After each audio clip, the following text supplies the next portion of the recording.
ఒక్క నిమిషం మీరు లైన్ లో ఉండండి. ఆయనతో పాటు సుదీర్ఘంగా ప్రయాణం చేసిన ప్రస్తుతం బీజేపీలో ఉన్న ఎంపీ రఘునందన్ కూడా ఫోన్ లైన్ లో మనకు అందుబాటులోకి వచ్చారు.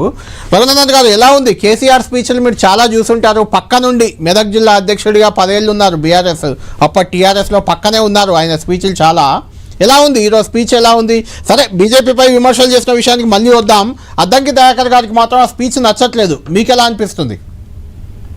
ఏమింది కళ్యాణ్ గారు, అందులో కొత్తగా ఏం కనబడ్డది చెప్పండి.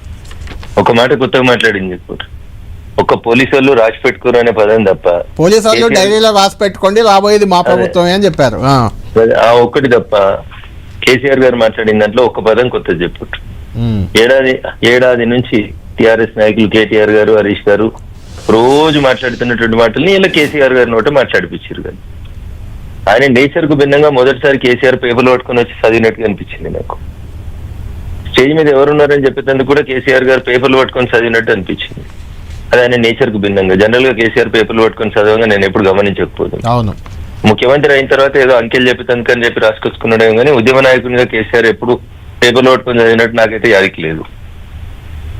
కానీ ఇప్పుడు కొత్తగానైతే కేసీఆర్ గారి మాటల్ని వింటుంటే రాసుకొని వచ్చింది చదివిపోయినట్టు అనిపించింది తప్ప దెర్ ఇస్ నథింగ్ స్పెషల్.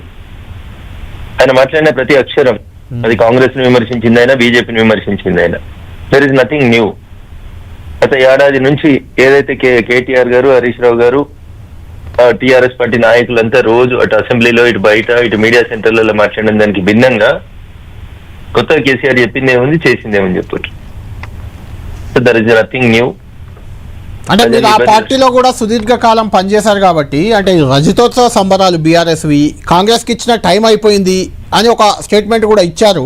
అంటే టైం క్లోజ్ అయింది 1.5 years అనే రకంగా. అంటే కేసీఆర్ రంగంలో ఉండబోతున్నారని మీరు అనుకుంటున్నారా? స్పీచ్కే పరిమితమై మళ్ళీ సైలెంట్ అయిపోతారా? మనం తెలంగాణ ఉద్యోగంలో కూడా చూసినాం కళ్యాణ్ గారు 6 నెలలకు ఏడాదికి ఒక మీటింగ్ పెట్టి 4 మాటలు తిట్టేసి వెళ్ళిపోతుండే కేసీఆర్ గారు. మళ్ళీ 6 నెలలా కనబడకపోతుండే. ఇప్పుడు కూడా గంతే ఉంటుంది. ఏడాది నుంచి 2 సార్లు వచ్చారు. సభ్యత్వం పోతుందన్న బాధకు 2 సార్లు వచ్చి గవర్నర్ ప్రసంగం సందర్భంగా 2 సార్లు సంతకం పెట్టి అటెండెన్స్ చేసుకొని పోయారు తప్ప మళ్ళీ ఇప్పుడు కనబడతారని గ్యారంటీ ఉంది. ఈ మాటలు చాలాసార్లు చెప్పారు. బస్ వేసుకున్నారు, జిల్లాలకు బయలుదేరుతారు, రేపటి నుంచి వస్తారు, ఎల్లుండి నుంచి వస్తారు, ఇట్లా చాలా సందర్భాల్లో చాలా మాటలు చెప్పారు కళ్యాణ్ గారు. ఎప్పుడు వారు ఏం చేశారు చెప్పండి? కేసీఆర్ గారు ఇలా తిట్టిపోతే మీరు 2 రోజులు చర్చలు జరుపుకోండి అని చెప్పి ఆయన చెప్పిపోయినాడు తప్ప అంతకుమించి కొత్తగా ఏం లేదు. ఆయన మాట్లాడిన దాంట్లో కొత్తగా కనబడ్డది కగారు, ఆపరేషన్ కగారు ఆపేయండి, అవసరం అనుకుంటే కేంద్రానికి ఉత్తరం రాస్తాం, ఇది కదా ఆయన చెప్పింది. అంతకుమించి ఆయన మాట్లాడిన మొత్తం మాటలలో బీజేపీ మీద ఆయన చెప్పింది అంతే కదా. గజ్వేల్కి వచ్చిన రోజు ఏం మాట్లాడిరు మోడీ గారిని ఉద్దేశించి, ఇప్పుడేం మాట్లాడిన పోయినట్టు 1,50,000 కోట్ల పైసలకు నిధులు ఇచ్చినాం. మే 5వ తారీఖు నాడు నితిన్ గడ్కరీ గారు రాబోతా ఉన్నారు.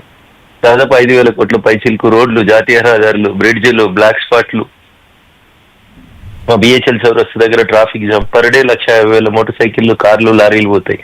దానికి ఒక ఫ్లైఓవర్ కట్టి ట్రాఫిక్ సిగ్నల్ లేనటువంటి వ్యవస్థలను ఏర్పాటు చేస్తూ ప్రతి చోట డెవలప్మెంట్ కి మేము ముందుకు పోతా ఉన్నాం. వారు గజ్వేల్ కాన్స్టిట్యున్సీలో పెట్టుకున్న కొండా లక్ష్మణ్ బాపూజీ హార్టికల్చర్ యూనివర్సిటీ, వారు భూములు యొక్క పెండింగ్ పెట్టినటువంటి ట్రైబల్ యూనివర్సిటీ, తెలంగాణ వచ్చిన రోజు 2.8% జాతీయ రహదారులతో దేశంలో అతి తక్కువ జాతీయ రహదారులు ఉన్న రాష్ట్రాన్ని 4.0%కు దాటించి దేశంలోనే జాతీయ రహదారుల పర్సెంటేజ్ ఎక్కువ ఉన్నటువంటి రాష్ట్రంగా తెలంగాణను పెంచింది నరేంద్ర మోడీ గారు.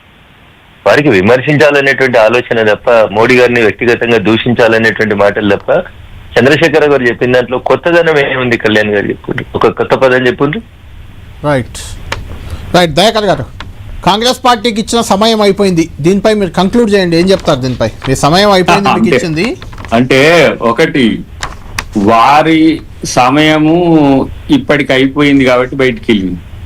ఇంకా 3.5 సంవత్సరాలు ఉంది.